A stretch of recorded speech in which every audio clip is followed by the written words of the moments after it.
It's almost hard to believe that the next Aquaman film is right around the corner, coming in some 17 and a half years, or at least that's what it feels like after the original. Damn that pandemic for ruining the concept of time. Anyways though, it's time to address the big elephants in the room.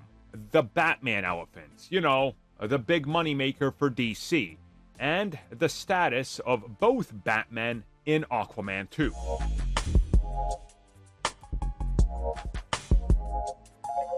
Oh boy, here comes a history lesson. So Aquaman 2 started production before WB was ever sold to Discovery, and there was still conversation about continuing the Snyderverse. Yes, that long ago, yes, before even the Snyder Cut was out.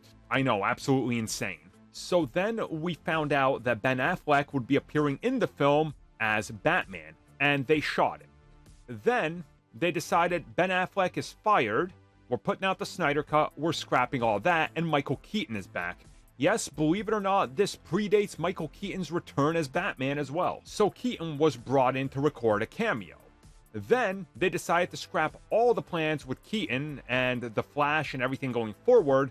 So then Michael Keaton was officially fully cut. Ben Affleck was brought back for a cameo. But then Ben Affleck was allegedly cut with another round of reshoots, and they added George Clooney. Good God, my brain is about to bleed with all of this. This is all in a span of like 5 years. Well, director James Wan finally talks about all of this with EW, and he says that it was tricky because at one point this film was going to be a prequel to The Flash, but then it changed. But then it had to change again, and then again.